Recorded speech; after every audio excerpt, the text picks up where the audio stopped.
how you doing? Dude, it feels so good to be back at a PAX after the last couple of years. How are y'all feeling? Are you psyched to be back here? Oh my God, thank you so much for taking the time on a Thursday, no less, to join us for this panel. That's a real honor to us. We're gonna try to make it worth your while. Let me introduce us to you. My name is Aaron Suduko. I'm the founder and chief video game analyst of With the Terrible Fate. I am here with my inestimable friend and colleague, Dan Hughes, an analyst on With the Terrible Fate. Anyone heard of With the Terrible Fate before, by any chance? Oh, okay, a couple. We're small, so that's okay. We don't take offense. We're a volunteer publication that's dedicated just to analyzing the storytelling of video games. That's the one thing we do because we love these stories and we want to understand better what makes them work. We mostly work in long-form written articles, which you can find on our website, withtheterriblefate.com. But the other thing we absolutely love to do is come out to conventions such as this amazing one, share what we think about storytelling in video games, what makes it so awesome, and talk with like-minded gamers and hear their own views. So we're so excited to be here with you tonight, not only to be doing that, but in fact to be doing it about the latest in Miyazaki's Oeuvre, Elden Ring. That's a tremendous honor, so thank you for joining us on that journey. One thing just so you know, Dan and I have spent a copious amount of time playing Elden Ring, dying in Elden Ring, putting together our thoughts. We're going to be sharing those with you for the next hour. But as I said, really our favorite part about this is discussing it with you. So after the panel's over, we invite you all to join us in the queue room that is right on the other side of that back wall. We're going to be hanging out in there for as long as you want to chat about anything in the panel, anything else to do with Miyazaki, anything else you might want to chat about with us. This is a really meaningful panel to us because it actually follows on the heels of some other stuff that we've had the honor of doing at PAX in the past. So back at PAX West 2019, Dan and I got this in our heads. Look, this guy, Hidetaka Miyazaki, Mr. Dark Souls, is doing some amazing work in the storytelling of video games. Why don't we think about his overall corpus of work, play it all, die a bunch in very quick succession, and give a panel about it. So that's exactly what we did. And then at PAX East the following year, 2020, because Miyazaki has had the pleasure not only of being able to have a really successful career, but also to inspire really a whole genre of other video game storytellers, we said, okay, now that we've thought about Miyazaki, why don't we think about some other works that are in conversation with him? And now this is a little bit of a fusion of both of those things, right? When we did that first panel, Elden Ring had just been announced. We were on the heels of Sekiro, Shadows Die Twice. Now Elden Ring is out after a while. And one of the things we'll be talking with you about is our sense that, while it is definitely contiguous with and borrows from previous works of Miyazaki's, it's also a departure in some really interesting ways. And so we wanted to set out to understand, okay, now that Elden Ring is out, how can we better understand where Miyazaki as a storyteller has been, where he is now, and maybe where he's going, especially given that his storytelling, in many ways, we think is central to the innovation of the medium in some very cool ways. So we're excited to have you on that journey with us tonight. Of course, this is called the Oeuvre of Hidetaka Miyazaki. It raises a good question. What is an oeuvre? Why are we bothering to use what is a pretty uncommon term in talking about what is really just a body of work for a creator? But I want to convince you as an introductory exercise before we start talking about Elden Ring that this kind of language can actually be really useful for thinking about video games and thinking about them specifically through the lens of auteur theory. Of course, Aaron, what are you doing? You were trying to explain a term and you just threw another pretty uncommon term in there, right? But it actually is common, just not in video games yet. We're hoping that'll change. It comes from film theory, right? So for people such as the one you see on the screen now, Alfred Hitchcock is an example of what you would call an auteur. Like video games, filmmaking is a collaborative medium that takes a ton of really talented, specialized people all applying their trade in just the right way to create something that we all know and love so much, right? But something kind of interesting happens in a subsection of films and indeed video games like the ones we're going to be talking with you about this evening, where when you sit down and engage with one of these works, even though it was such a collaborative enterprise to create these, it can almost feel as though it was created by a single person with a single perspective, and you're engaging with a story just as if you were reading a novel that a single person had written, right? That sense of a creative agent, a singular one who might be trying to express the meaning of a story through a given artwork, is just what we mean by an auteur. And there are two kinds that I want to draw your attention to. One is the flesh and blood biographical person, so someone like the actual Hitchcock, or indeed the actual Hidetaka Miyazaki, whom you could learn about through things like interviews or asking them questions about what, as a matter of fact, inspired them to create their various artworks. Right? There's also something different, which is not a real person, but rather an analytical concept. And the idea is just this. As readers, when we sit down to engage with a film or a video game or a novel, right, we can look at all its different parts and ask ourselves the question, what kind of creative perspective would there be such that this is the output, and what might they be trying to tell me? Right? Now, we can do a lot of really sound inferential reasoning from the artwork in order to learn about that perspective and get a better view on what we're actually thinking about as appreciators of the art. And it might happen that our inferences, as a matter of fact, align with what the biographical creator had in mind, but there's no guarantee of that, right? I mention that all by way of saying that what we're thinking about this evening is how to read video games like Miyazaki's and think about the implied auteur, right? So there are plenty of great interviews with him out there. If you're interested in this amazing biographical figure, I encourage you to look at those. That's not what we're doing. We're thinking about specifically the kind of auteur who's represented really just from Demon's Souls onward, right? So Miyazaki, of course, has worked on other games, but it's our view that especially those from Demon's Souls onward have really been not just what set off his career in the mainstream, but also defined this special genre of video games for, excuse me, I think I turned my mic off by mistake, but defined this genre of video games that is now following in his footsteps, right? So that's what we're going to be thinking about. Why think about auteurs?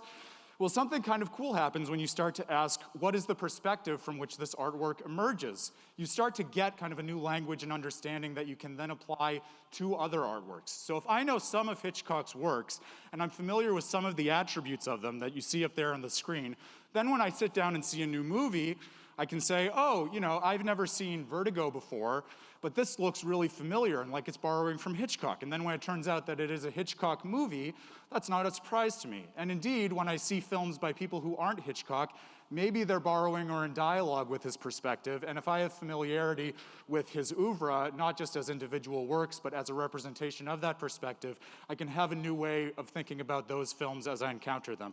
Just so, we argued in our first panel on this, Miyazaki is the kind of creator who can be rightly called an auteur and who has a perspective that is beyond just Soulsborne or Masocore or whatever your favorite term is, and you can actually see it evolving as you look at his different works in conversation with one another, right?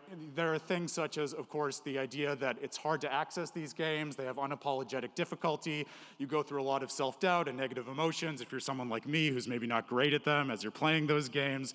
He'll take any formal element of the video game medium, something that you don't expect to have to do with the story, and make it an aspect of that story, most notably the idea that we always want to go right back to a video game after we finish it with New Game Plus. What if the entire world was like that? Well, that's how we get things like The Hunter's Dream and Lordran and even Boletaria in many ways, right? And finally, something that's important to dwell on for a moment, especially in terms of Elden Ring, different video game worlds can be very distinct from one another. They can all have their own rule sets, but with respect to any given game, everything in that game had better bend towards a single aesthetic idea, right? Those of us who are familiar will probably recognize that something like Dark Souls is very different than Sekiro, but they both feel very cohesive in the sense that I'm describing right now. Right, so by thinking about Miyazaki as an auteur and interrogating not just Elden Ring, but Elden Ring in the context of his oeuvre, we can get two benefits. One is something that's not going to happen in this room tonight, but something that I hope can be useful to you when you talk to people in your lives who are maybe not as convinced as we are of the artistic value of video games, right? As we start to co-opt this language from more developed theoretical practices, such as film theory or literary criticism, those people who still associate video games merely with something like Pac-Man or Tetris or Call of Duty or insert whatever you're thinking of here, or can start to understand that actually video games are a medium with a storied history and a literary canon, and we can think about them at just the same level of sophistication as any other storytelling medium or indeed artistic medium that you may like. Right? For our purposes tonight, though, I think it's also useful for using this perspective among gamers. Right? We have a tendency, I think, or at least some of us do, to sit down and play a game and think about its different separate elements. So when you think about story, oftentimes people are just talking about what the plot is of a game. You'll think of game mechanics. Maybe you think of the metagame of min-maxing your favorite build in something like Elden Ring or something like that. When we're instead thinking about it through the lens of an auteur and asking what is the perspective that would create this work to tell us something, it's easier to see all of those as different elements of a single whole and ask, okay, how do they fit together? Not just something that's interesting here, something that's interesting there, but something expressing a singular message, which allows us to ask questions like, okay, what is this auteur's perspective? And as we get a sense of his oeuvre, then when we get something new like Elden Ring, we can ask not just, okay, what makes Elden Ring really cool, so we're sinking hundreds of hours into it, but also, given Miyazaki's perspective, as we've discussed it so far, how has this new addition to the oeuvre added more context to that perspective, or indeed even changed it? Right? With that in mind, as we dive into discussing Elden Ring, let me give you a little roadmap, and I give it to you in mind that this game is very recent and very large, so some of you may be working through it at your own speed, and we want to be very mindful and respectful of spoilers. So we've taken the time to design this presentation in a way where we hope you can listen to as much as you feel comfortable with, but feel relatively safe that you're not going to be exposed to spoilers if you don't want to. Right? You should also know, just as a blanket warning, because we are talking about this in the context of Miyazaki's broader oeuvre, we will be discussing everything from Demon Souls to the Dark Souls trilogy to Bloodborne to Sekiro, Shadows Die Twice. So there are spoiler warnings in effect for those as well. In terms of Elden Ring, though, we're thinking about storytelling. Stories have a beginning, middle, and end. That's exactly how we've structured this discussion with you. So as I'm done with this outline, Dan is going to present to you things about the beginning of Elden Ring, the introduction, how it invites you into its world, and how that's related to Miyazaki's previous worlds and their introductions. Really no spoilers to worry about there. Right? Then we're going to move to the middle and think about the actual journey that the player takes with their avatar, the Tarnished. And along the way, we're going to have some more moderate spoilers in terms of thinking about particular characters and quest lines, but really no endgame content that's explicated as such. Finally, as we go through that journey, we're going to arrive at the end, and I'm going to think with you about how the different conclusions of the game inform the player's relationship to the world and Miyazaki's storytelling in a really unusual and cool way. And you should all know, and I'm telling you now, so don't say I didn't warn you, all bets will be off at that point in terms of spoilers, okay? So we'll try to signpost as best as we can throughout this, but you have been warned. Don't tweet out that we didn't warn you. I'm watching all of you. With that, let's dive into Elden Ring, and I'm going to turn it over to Dan to start at the very beginning. Hey, PAX East. It's so good to be back. Good to see everybody. Very attractive audience this evening, I must say. I've been up here looking at all of you. So I would say that for my money, the best place to start with any story is at the beginning. I think you might all agree with me there, right? But before we dive into how Elden Ring opens, which is very cool, I want to throw a little bit more jargon at you. This time it's from the area of religious studies. So the word that I'm going to be using in this section is mythopoeia. It's a $5 word that means creation myth, right? So basically, think of any religion, any religious practice. The mythopoeia of that religious practice is the story that explained how things began, or the story that explained how things work, right? So a really easy way to think about this is it is mythopoeia in Christianity that Christ died on the cross, right? It is also mythopoeia in Buddhism that Buddha achieved enlightenment. Where things get a little bit interesting, and where Elden Ring takes this, is that religious practice moves beyond the mythopoeia in a really interesting way. It basically says, look, we all agree that that's what happened, but we have a little bit of a difference of opinion in how that should be looked at, right? So even in Christianity, everybody agrees Christ died on the cross, but there are gospels saying that things happened a little bit differently. In Buddhism, everybody agrees that the Buddha achieved enlightenment, but there are a lot of different sutras that tell different lessons and different stories, right? So Elden Ring kind of looks at this and says, all right, we've had a lot of mythopoeia in the world of From Software, but what if we started to look at religious practice? So I want to talk a little bit about the openings of these games, just to sort of situate us in the From Software world, so that we know what Elden Ring is doing here, right? So how many people have played through the From Software games in this room? Great. All right, so you know what I'm talking about then. So think about all of the worlds that we inhabit when we enter a Dark Souls game. We'll start with Dark Souls 1. What is Lordran like? Well, Lordran is a dead world, right? Everything has kind of been past its prime. Things have died off. Things have been overgrown. There is a sense that the world has already occurred and that things are moving on. And there are a few forces in the world that are absolutely begging for some kind of rebirth or renaissance. However, it definitely feels like you're a little bit late to the party. Similarly, in Drang Lake in Dark Souls 2, there's this sense that the world has moved on, right? But it's even more fractured and strange than Lordran, because for those of us who have played Dark Souls 2, we know that it doesn't share the same kind of continuous world building that Lordran and Dark Souls 1 does. The world of Drang Lake is very disjointed. It doesn't make sense physically. Everybody in the world is a lot more cruel and a lot more belligerent, and I think we'd all be a lot more cruel and belligerent if we didn't know where we were going when we opened a door, right? So Dark Souls 3, similarly, we have the world of Lothric, which, looking at this photo, may as well be called the Ashen Kingdom for what it looks like, right? So it's this world that has been burned to a husk. It's gone through all of these cycles, however many times, ad infinitum, and it's gotten to the point where it just feels like it's dragging on. For those of us that remember the opening cutscene, there's a lot of dragging in that opening, right? And so it just seems like this is a world that is way past its prime and needs to move on, but can't. Even in Bloodborne, the game that preceded Dark Souls 3, we have the Hunter's Dream, which is this really weird, surreal setting where we can't tell fact from fiction. We can't tell what's real, what's surreal, and what's fantasy, right? And when you have a world like that, it's really hard to determine your place within it. Because, again, similar to Drang Lake, if you don't know what's going on, it's really hard to figure out what you're going to do next. Lastly, and I think most subtly, but most importantly, Sekiro. The world is literally rotting from the inside.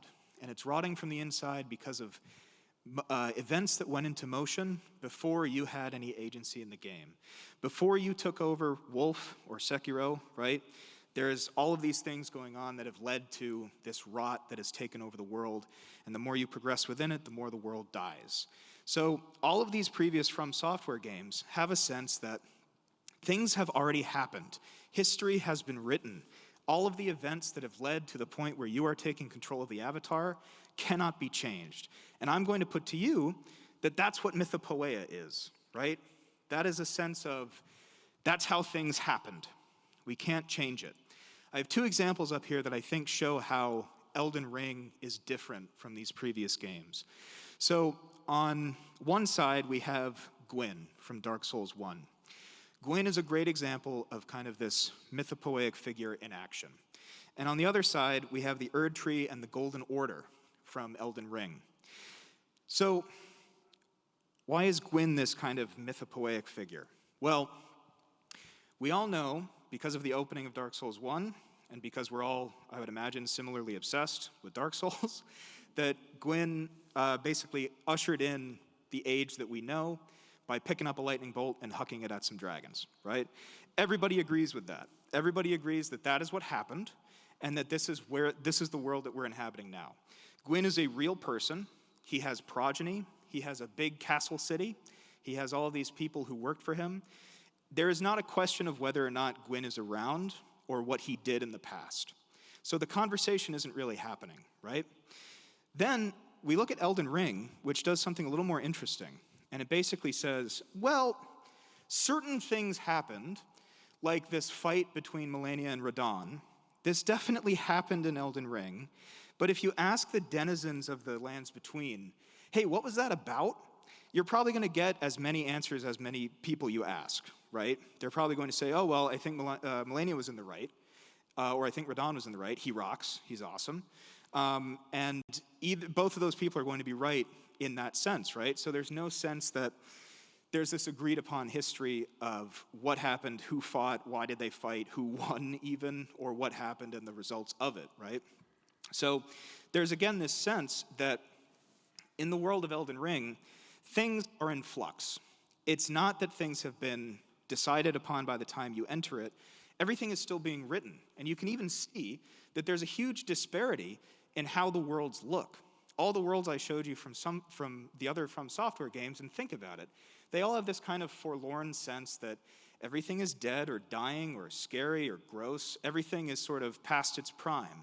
But the world of the Lands Between is vibrant and verdant. There's so many people in it. They're so much more optimistic and full of wonder. They're surprised by things that you do, right? They're not resigned to everything that you think or do in that game. There's people who are taken aback. So there's this sense that not everything is set in stone yet. There is still some potential for something that could happen. And so another big fun term here, right, is in that sense, we enter Elden Ring's story in media res. We enter in the middle of it. We're not entering at the end of it when everything has already happened and we're there to pick up the pieces. We get to see there is an active religious practice in Elden Ring, the Golden Order. And the cool thing about that, similar to the Radon and Melania example, is that if you ask different NPCs in the world, hey, what is the Golden Order? Is it good? You're going to say, I don't know what the Golden Order is. I'm not exactly sure. I don't know if it's good. I think it might be bad. I have no idea what it is or who these people are. I'm just kind of vibing with these pot people, you know? So I think that that's a really important point, that not everybody knows what's going on. They just sort of have some ideas.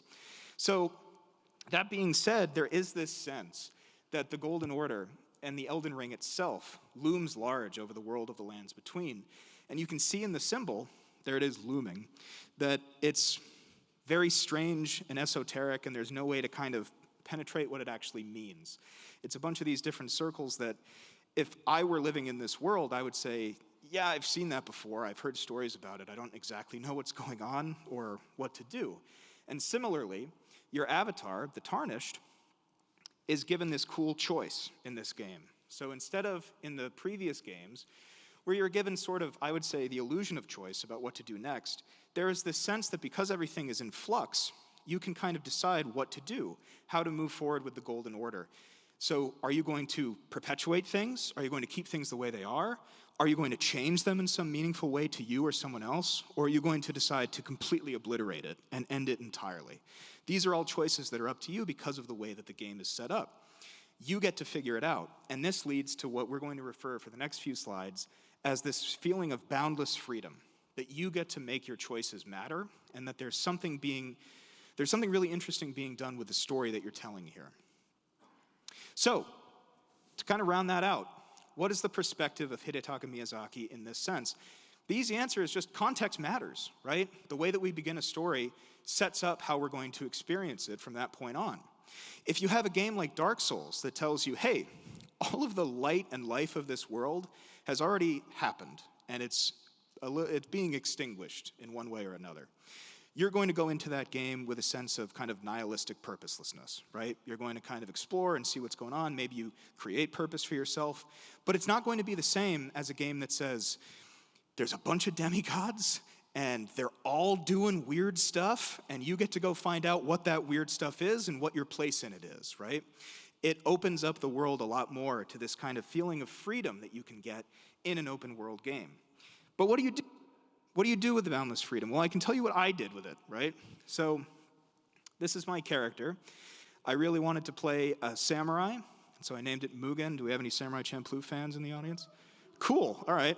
Yep, so I really wanted to try this build. I really love playing with the katanas, the dexterity build, the bleed build, all this stuff, right? I really wanted to try that out. And so I did, and I had a lot of fun with it. You can see I put a little bit of time into it. But the thing about this is, that wasn't my first character. This was. And so you can see this is a character, Inari, the astrologer that I created. I have a Japanese studies background, just for the, I'm not a big weeb. But so I wanted to play an astrologer, and this is the character that I played first. And I experienced all of my first story in Elden Ring with. So you can see I played about double the time on this.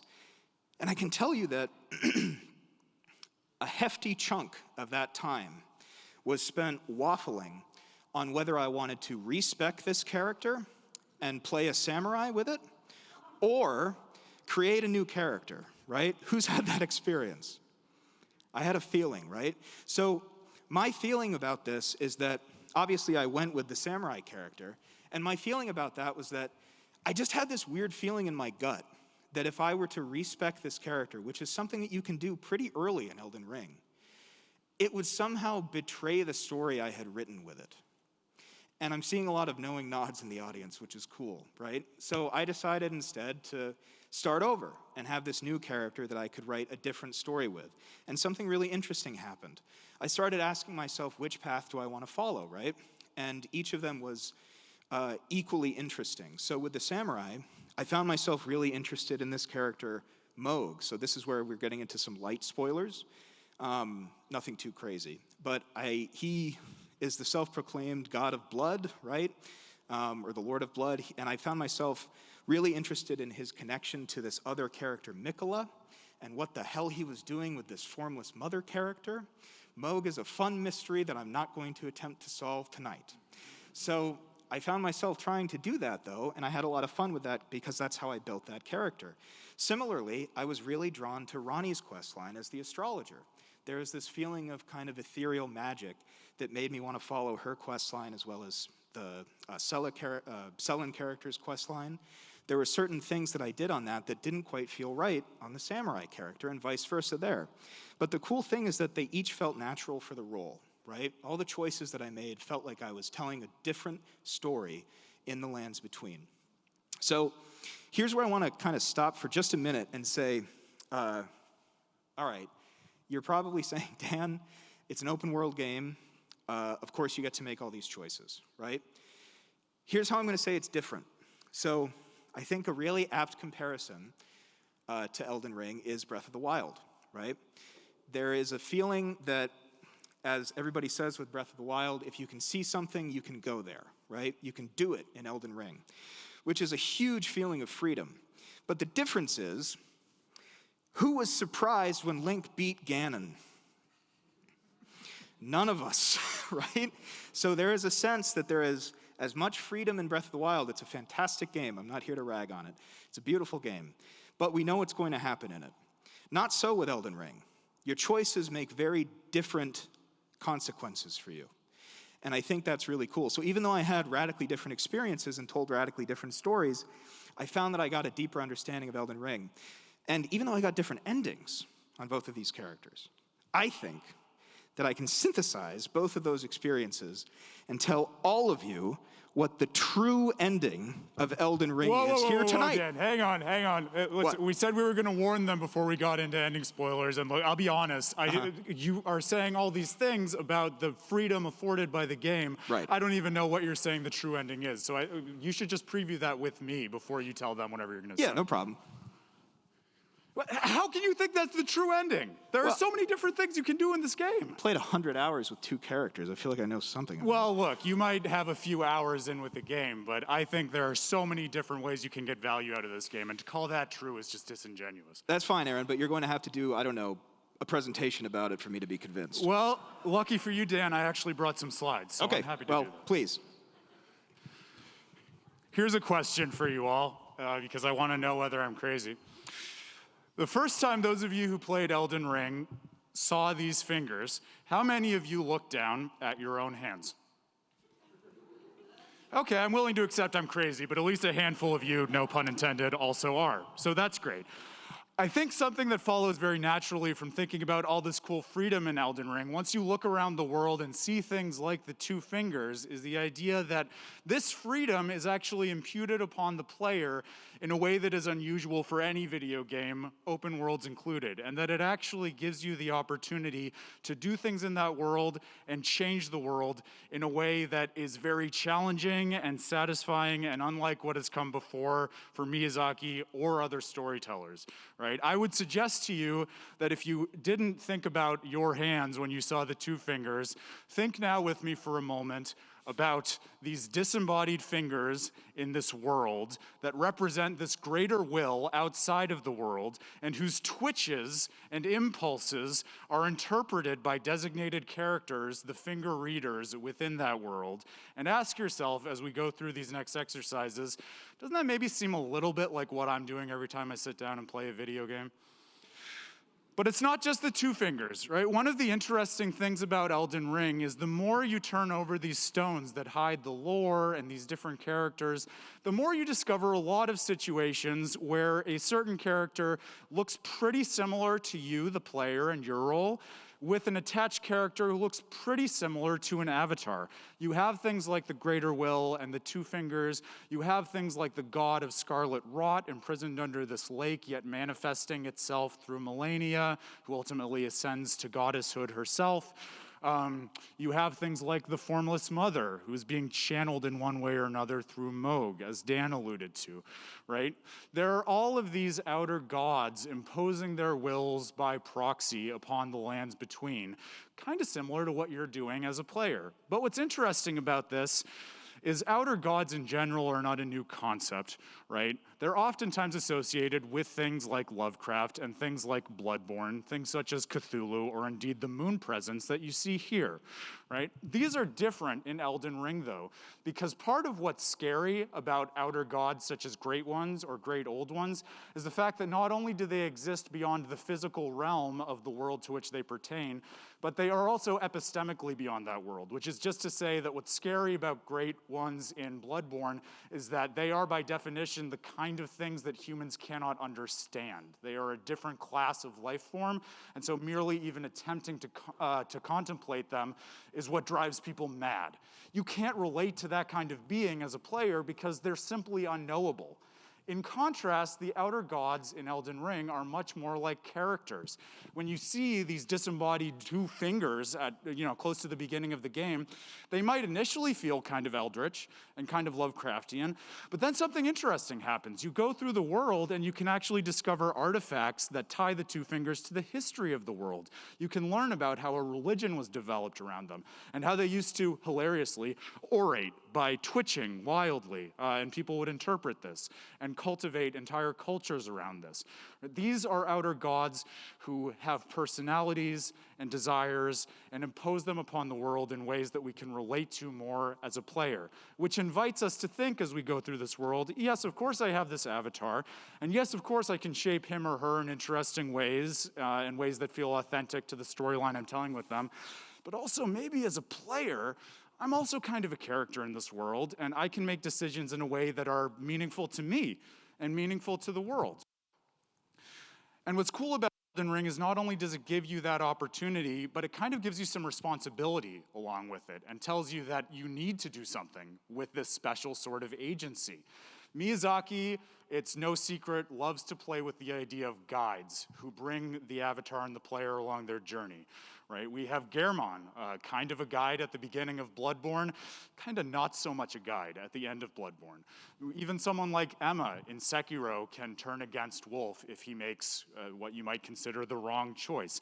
You have a different sort of very interesting guide in Elden Ring because he's both a guide and a rival to the Avatar. Gideon Ofner, the All-Knowing, who is also a candidate to become Elden Lord, but whose strategy is to basically try to work towards that by getting to know everything. And so he's willing to help the player and the Avatar along the way.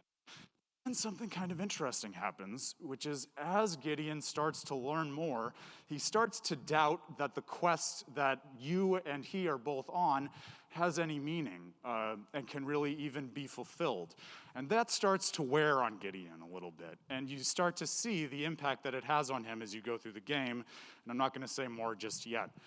But it shows you as a player, as you're exploring this, oh, maybe it's really important to understand what I'm doing here because I see what can happen in the negative when we lose that understanding or lack it to begin with.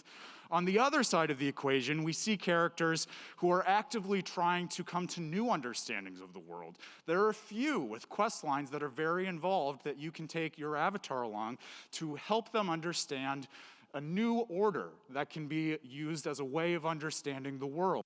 And so this is a game, unlike many other video games, and really unlike many of Miyazaki's, where not only you as the player, but in fact the characters in the world are concerned with the best way to understand it. It suggests maybe this idea of analyzing the world and understanding our place in it is not some optional metagame for us as players to engage in after we've played the game, but it's something that we actually have to do as part of the game while we're playing it, or we've failed in some way according to the rules that it's imposing upon us. Of course, the question is, if this is our responsibility, even if we're feeling some relationship to the outer gods in this world, do we really have the capacity to make good on that responsibility and understand the world in a new way and give it some kind of new meaning? I think the answer in The Lands Between and Elden Ring is a resounding yes. But to get why, we have to go all the way back to Demon Souls. That's right, the one that's not Dark Souls, but came first. How many people have played Demon Souls? Awesome. Love you all. Demon Souls is great. It's very different than Dark Souls, as I'm sure you all who played it know, and there's one moment in it that I think up until Elden Ring really wasn't anywhere else in Miyazaki's oeuvre, but has stuck with me since I played it, and that's the moment of fighting Maiden Estrella. So Maiden Estrella is a saint in the world of Boletaria in Demon Souls because it's Miyazaki. Surprise, spoiler alert, there's a poison swamp world in Boletaria. So Maiden Estrella decides that she's going to try to go to that swamp to ease the suffering of the people there. Because it's Miyazaki, of course, she ends up being corrupted instead and cultivates a demon soul, which is one of the demon souls that you, as the player, have to take your avatar to harvest in the game. Right, so you find her at the most dismal, rank pit at the bottom of this area in Boletaria, and she's there with her trusted bodyguard, Garl Vinland. And what's very interesting about this boss fight is that you can complete it without actually killing Maiden Estrella in the typical way. She sends out her bodyguard, you can fight and kill Garl Vinland, and if you do that, you can approach her and get the prompt to talk to her in a boss fight. And she recognizes at that point, oh, you killed Garl Vinland. There's no point in resisting anymore. You can just have this demon soul. And basically, for all intents and purposes, kills herself, surrendering this demon soul to you. This is really unusual because basically what's happened is through the act of engaging in combat with her bodyguard, you have changed this boss's perspective on the world. She's come to recognize that you are something she cannot resist. Her perspective is updated and she does something differently.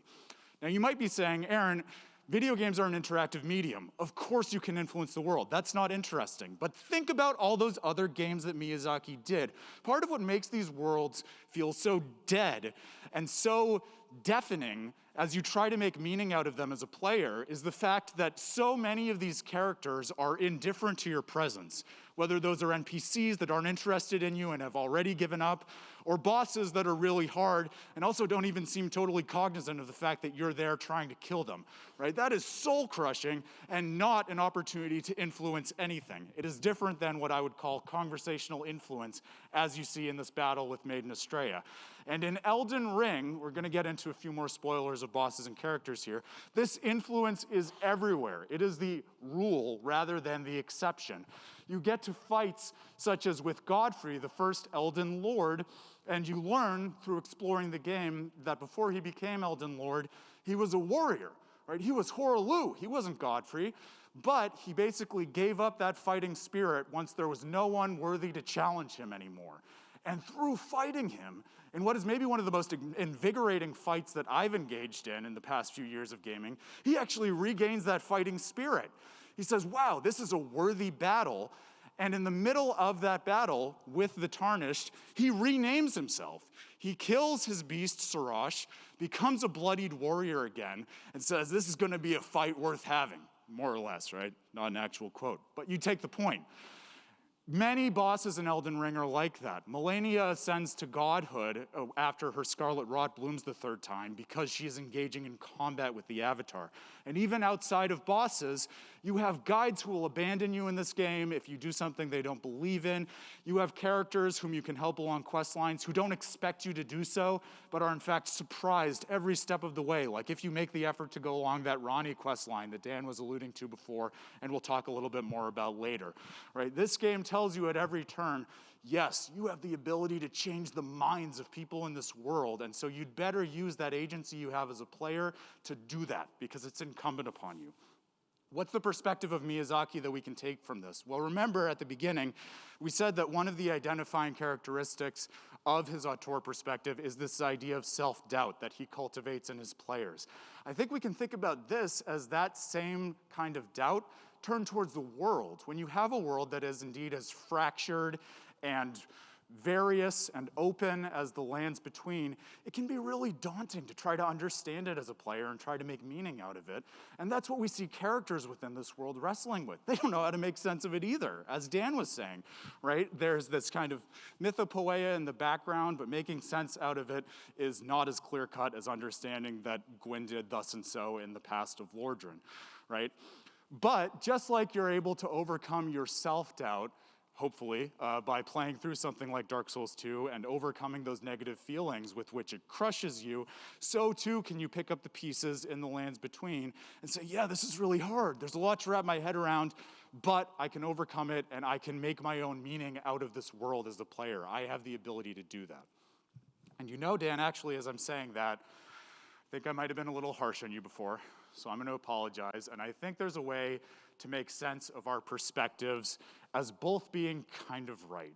I don't love the term true ending, right? I think that if a game has various conclusions, those can all be meaningful conclusions to the narrative, even if they're mutually incompatible. But I think in Elden Ring specifically, if we push this idea of player involvement a little further, we can come to a very special understanding of how it uses its storytelling and indeed its lore to make it the case that on any particular journey through the lands between, the player can choose an ending and thereby make it the true ending.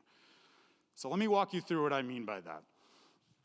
It requires pushing what I was saying about the player and the outer gods in the lands between a little bit further than we have so far. So I talked about these outer gods, and I said, look, they're very similar to the player in terms of their engagement with the world. Some of them even kind of look like the player in terms of these various fingers, right? I want to suggest to you that there's an interesting way in which we can understand the story of Elden Ring by thinking of the player not just as analogous to the outer gods, but as an outer god. This is not something that'll be confirmed or denied by the lore of the world. We're doing something different here, but importantly, something that we do all the time in stories, right? Stories never give us all the facts about the fiction they're representing through their literal text. So as readers, it's on us all the time to make inferences in order to understand that world and flesh it out cohesively. What I want to suggest to you, and what may even be useful for thinking about video games beyond Elden Ring, is that there are certain puzzles within the story that we can make sense of by stipulating this idea that the player is acting as an outer god. And in so doing, we can have a new appreciation and understanding of the story and also the player's role in it. So let me walk you through those puzzles as we get to the endings where the full spoilers will come out. There's something kind of paradoxical about what you're trying to do in the lands between. Characters are very clear from the outset that not only are you on a quest to become the Elden Lord, you're Tarnished that is, but also you're supposed to restore the Golden Order, the unifying principle of the world. This is what the greater will wants, you're told. And yet, when you get to the end of Elden Ring, it doesn't seem like there's any real way to restore the Golden Order as such. More to the point, once you get to the final boss, the Elden Beast, it seems pretty clear that that is a representation of the greater will and the order that it has imposed upon the world, namely the Golden Order. And so it seems like you've been sent on this quest to do this thing that not only can you not ultimately do, but the entity advocating for you to do it, the greater will, actually gets in your way at the end. That's weird. And it points to another weirdness, which is as you look more closely at the Golden Order and what you can scrounge out of the various lore elements and item descriptions in the game, it seems like that order itself is paradoxical and untenable because it's founded on two principles that don't work especially well together. You have the law of regression, idea that everything tends towards unity and ought to be treated as a single object. And then you have the law of causation, which instead recognizes everything as discrete objects that interact with each other. Now, it's all well and good to think of those as two different perspectives on things, but when you try to actually apply them both as a principle that unifies the world, you don't do so well, as you see with the figurehead of the Golden Order, the goddess Marika, who the game asks you to kind of treat as one person and two people, herself and her consort Radigan, at the same time. Logic Brain can't do that. Right? You can try to make some meaning out of it, but that is a core incompatibility of the Golden Order.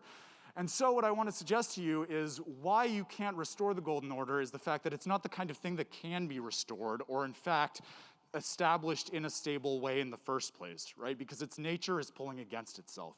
And it's pulling against itself in an interesting way that's actually really consistent with what the greater will is and, in fact, what we're doing every time we sit down to play a video game, right? We have some more fingers on the screen. I hope you love all these finger shots.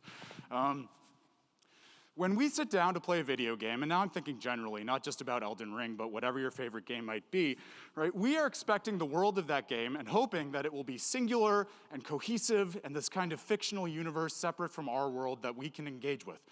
But we want to be able to engage with it. We want to be able to sit outside of that world on our couch and have causal influence on it by twitching our fingers and pushing those buttons and making things happen within the world. So we want the world to be something that is totally separate and causally inert to ours and fictionally complete, but also influenced by this outside thing, namely us. That is pretty much the same paradox as exactly what we just talked about in terms of the Golden Order, which explains why the greater will is this kind of paradoxical thing imposing something that cannot be sustained, right? It also explains why characters like Gideon start to lose faith in the quest and the ability to fulfill it, because it doesn't make sense how they could. And yet, if a Tarnished were to proceed into the Air Tree with their own outer god that, like the greater will, had standing to impose a new order on the world, maybe they could get rid of the Golden Order and put in place something that was less paradoxical. I think this is a good way of understanding what's happening with the Tarnished and why it's able to overturn the Golden Order and impose something new, which is really, I think, what puts together the 6 different endings of Elden Ring. You can end this game in so many ways, but at the end of the day, I really think it's about this question of, okay, understanding that player involvement in the world is paradoxical for the reasons that we talked about with the Great Will, right? The player has the opportunity to decide, how can I impose a different order when I leave the world? When I take my agency away from it and put down the game so that I don't run into the same paradox as the greater will, what can I leave the world with, and how can I impute it with value and make meaning out of it in the way that the game has encouraged me to do? What's cool about this is not only are you deciding how to end the game, you're deciding which part of its storytelling to value. And I think this is how we can kind of schematize these endings into different buckets. Think about what a story is. This isn't how you have to describe a story, but it's one plausible way, right? You've got a storyteller who tells a plot, a sequence of events that's about a main character, the protagonist, and it's designed to elicit certain responses from the audience, right? Whether that's thinking about certain ideas or having emotional responses or what have you, right? If you break it down like this, I think we can make sense of these different endings by thinking about them as the opportunity to endorse different aspects of storytelling with the value we want to derive from it.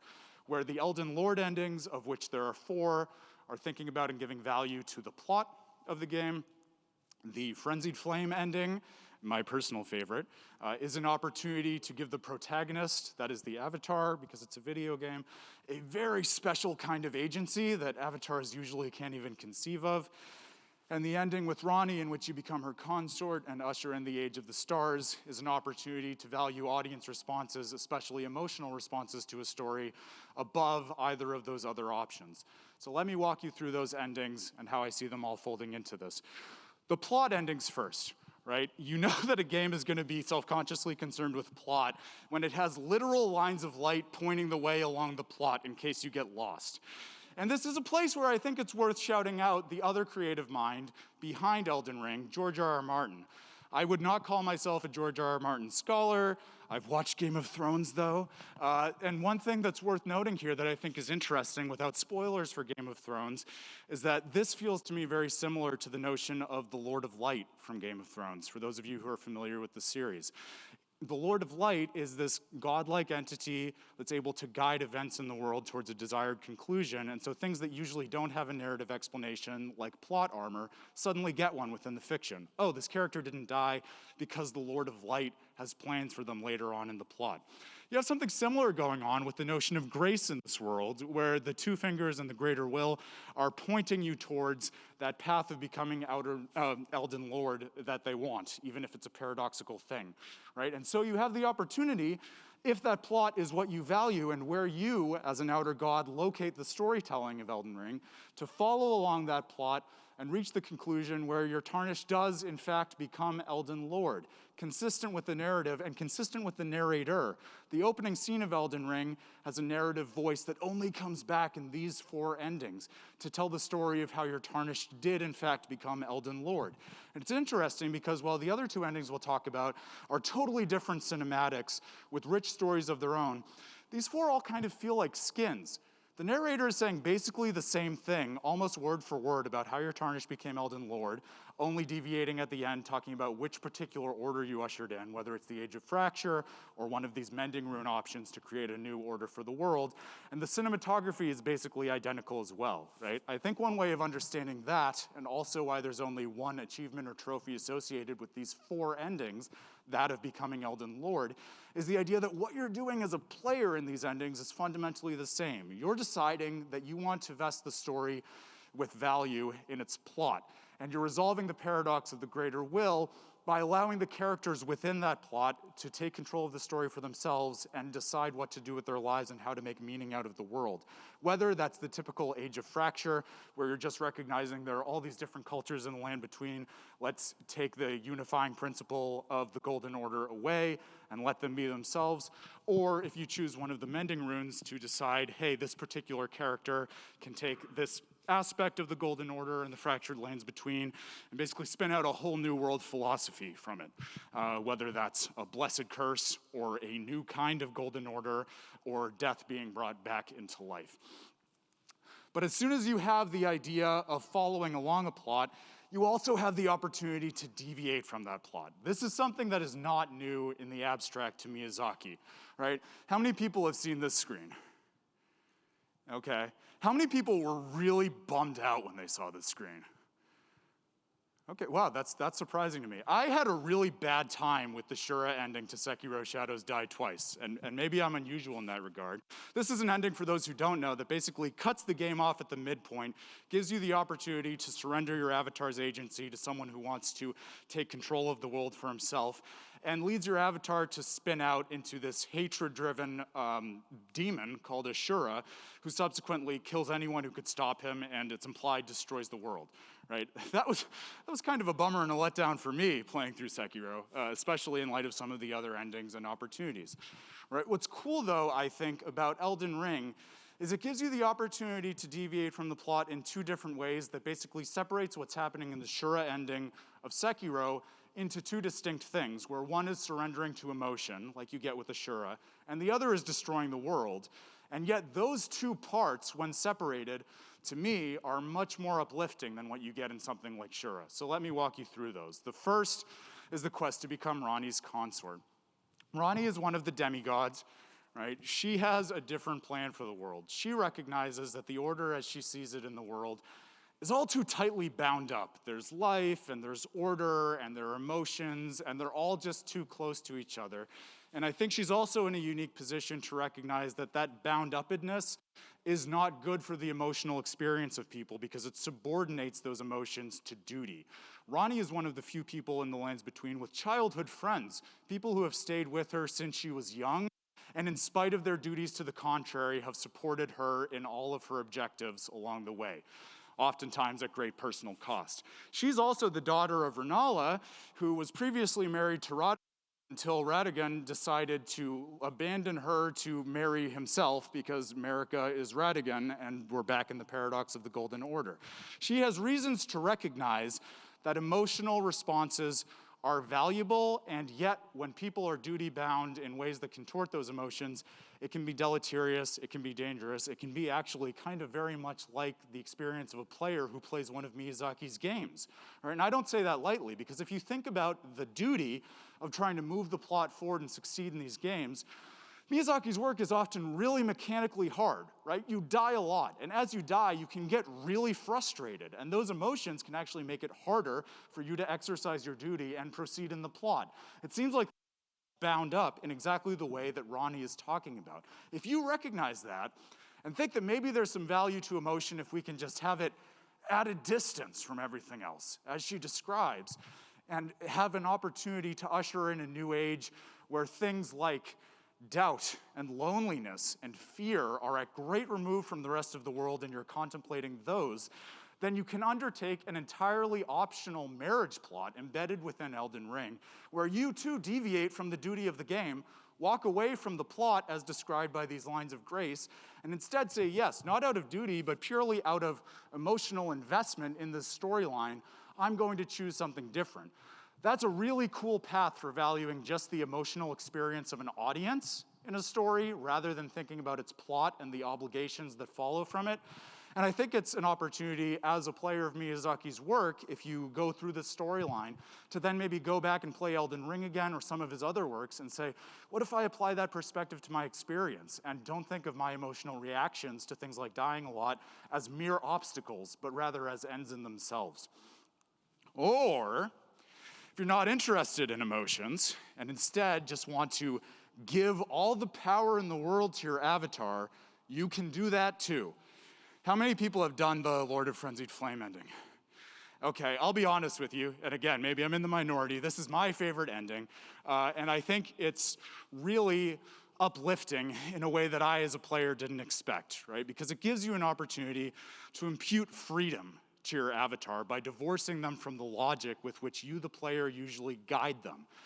It divorces you from that logic by forcing you, as a player, to make very irrational decisions, the kind of thing that would be described as madness, which is indeed the status effect afforded by the Frenzied Flame, right? And ultimately pursue something that is totally antithetical to a story. So at a certain point in Elden Ring, right, you find out that there are thorns in the Erd tree that you have to get rid of in order to proceed along the journey. The maiden who's been guiding you says that she can help you kindle this flame in order to destroy those thorns. So you're on your way to do this, and you might encounter this NPC by the name of Shibriri, who says, hey, I know something you don't know. In order for the maiden to help you do this, you're gonna have to sacrifice her life. And doesn't that seem like a bad way to start off ruling a kingdom? But you can save her. There's another way. You can claim a flame for yourself that will allow you to do the same thing if you go down below the capital and get it. If you're a reasonable player and you care about the maiden's life, that seems like a reasonable thing to do. And that's what I did. This was the first ending that I got. Something weird happens as soon as you try to act on that. As you go down below the capital, instead of some gracious path to discover some kind of holy magic that will save the maiden, you go to the subterranean shunning grounds, where basically everything unwanted, such as omen, are kept. It's a dank place, the music is getting more suspenseful and sad and melancholy, and the maiden who you might be trying to save shows up more than once to tell you, I don't want this. I want to choose the purpose of sacrificing myself. And if you keep going with this, you are going to do something bad that cannot be undone. If you insist on going forward despite that, then you are doing something illogical by guiding your avatar down that path. You are divorcing the avatar from the typical way in which you reason that you can take certain means in a video game in order to reach certain ends that you want and that you find to be meaningful, such that by the time you arrive at the Three Fingers, the current host of the Frenzied Flame, the avatar is apt to recognize exactly what the Frenzied Flame is. The best understanding we have in that, presented in the game by Hidetaka, who can become your maiden if you choose this path, right, is that the Frenzied Flame recognizes that disparity in concepts just brings about pain and agony. As soon as there's life, there's death, and so on and so forth. But you can instead go the path of returning everything to a lack of disparity. If everything were one, there would be none of this pain. There's something kind of tempting about that, but it is a deep kind of madness, especially when you're embedded in a story, where stories depend on plots, which depend on conflicts, which depend on disparity. So you can see why this kind of world would feel the need to lock that idea up and seal it away in the deepest conceivable place. But if you dig it up, you have the opportunity to free your avatar from the control and the logic by which you have been guiding it, which explains, in my view, why the Lord of Frenzied Flame ending actually shows your avatar exerting a kind of agency that is not present in the other endings. You, as the player, get the opportunity to press this very ominous button prompt to make your avatar become the Lord of Frenzied Flame, and after that, the avatar collapses on the ground, wriggling in a way that cannot be controlled by the player, only to rise again. And in contrast to Ranni's ending, where you're kneeling before Ranni, or the Elden Lord endings, where you're sitting on a throne, very static, this avatar is raising the world, actively burning it to the ground and getting rid of the Erd tree. That might seem like a bummer, but I would put to you it does not feel that way, because you are freeing your avatar and giving it that special kind of agency that is usually only afforded to players. What is Miyazaki doing here? I think he's taking the nature of video games and using it to push his own views that we saw in previous games. We talked about how every world that he crafts is deeply cohesive, even if those individual rules of the world are different than the rules of another world. Now he seems to be saying, look, one of the coolest things about video game storytelling is that it depends on the player. It's interactive.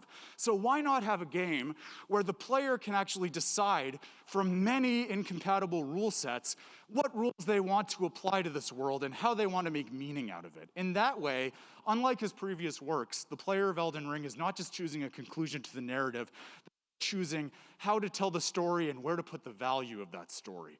That is a much larger storytelling onus on the player in a very cool way than you typically get in a video game, even Miyazaki's. It's the kind of thing that comes into relief when we don't just think about these games as singular works, but say, okay, how do they communicate in an oeuvre? What is this great sphere that looks at humanity and encourages us to look at ourselves, whether it's at the end of Dark Souls 3 or in the moon behind the moon presence, even in Ronnie and the Lord of Frenzied Flames endings. That's the kind of thing that we can contemplate better when we think about Miyazaki as an auteur, rather than just this great guy who creates these great games. I've enjoyed thinking about that with all of you. I hope you have too. I hope that we can all enjoy not just thinking about Elden Ring and Miyazaki's previous works, but thinking about where he's been, where he is now, and honestly, where he's going. It's so cool to know that this is still a living creator who is actively thinking about and working through this stuff. And honestly, guys, I don't know about you, but I can't wait to see what he does next. So thank you so much. Again, it means so much that you would come out on a Thursday night and spend this time with us. I hope you enjoyed it. I hope you enjoy your journeys through the lands between. We have to give up the room, but if you want to hang out and chat with us, just give us a sec to pack up. We'll be in the queue room behind here.